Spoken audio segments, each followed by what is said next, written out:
Allahumma barik wa sallim nahmadu wa nusalli ala rasulil karim amma ba'. He who loves this world does harm to his akhirah, and he who loves his akhirah does seem to harm his worldly interests. So give preference to what is everlasting over what is short-lived. Mishkat. He who loves this world does harm to his akhirah, and he who loves his akhirah does seem to harm his worldly interests. So give preference to what is everlasting or what is short-lived. Mishkat. In this hadith, there is a warning against the love of this world. For love is the strongest of passions, and if you love someone or something, by and by the object of love takes possession of your entire being. That is why Rasulullah SAW has persuaded us to cultivate a true love for the akhirah and warned us against adoring this world. Indeed, one who loves this lowly world may sometimes perform virtuous deeds for the akhirah, but soon the passion for the world asserts itself, and gradually the man becomes negligent in practices valuable for the akhirah. Our elders have advised, he who is enamored of this world cannot be guided into the right path, even though all the great divines and sheikhs made a united effort to reform him. Similarly, he who renounces this world and shuns it cannot be led astray, even though all the corrupt people make a united effort to tempt him away from the right path. Luqman the wise alayhi salam is well known sage whose advice to his son has been mentioned in the Quran. It is said that he was a dark complexioned slave from Abyssinia. Allah Ta'ala bestowed his favors upon him and he came to be known as Luqman the wise. According to some traditions, Allah Ta'ala gave him a choice between kingship and wisdom.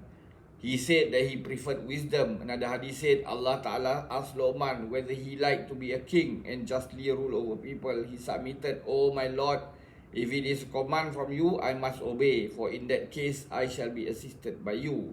But if I am granted the choice to accept or to decline, I would rather be excused. I do not like to undertake this onerous responsibility."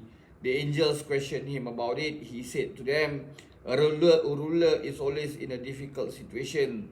Tyranny and other evils surround him on all sides, and everything depends upon whether he is divinely aided or not.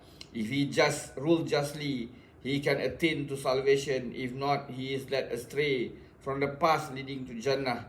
And it is better to lead a humble life rather than to lead an easy life in this world and do harm to one's life in the high akhirah. He who prefers this world to akhirah suffers a double loss. This world forsakes him sooner or later, and he has no value in the akhirah. The angels were greatly surprised at his remarks. After this, Luqman went to sleep, and Allah bestowed wisdom upon him during Manzur. Luqman's saying and word of advice he gave to his son contain rare wisdom, and number of traditions refer to Luqman's advice to his son. One of these runs like this: "Oh my dear son, sit in the company of ulama frequently and listen carefully to what the wise men say. For Allah Ta'ala gives life to the dead hearts by the nur of wisdom, just as He revives the dead earth by heavy life-giving rains." They relate that once a stranger passed by Luqman alayhi salam while he was sitting among his followers. The man said, addressing Luqman, "Aren't you the bondsman of such and such tribe?" He replied, "Yes, I was a slave boy of that tribe." The stranger asked again, "Are you not the one who used to graze the goats near such and such hill?" Luqman replied, "Yes, I am the same person." The man said, "Then what has brought you to this noble position?" Luqman alayhi salam replied, "I was very particular about a few things, and I observed them on all occasions. That is, fear of Allah Ta'ala, truthfulness in speech, fulfilling a trust, and avoiding useless talk." He says, "My son, entertain good expectation from Allah without losing fear of His punishment. A fear of punishment should not make you despair of His mercy." His son said, "The heart is one. How can it contain hope and fear at one and the same time?" Luqman alayhi salam replied, "A mu'min is such as if he possessed two hearts, one teeming with hope and the other one equally full of fear."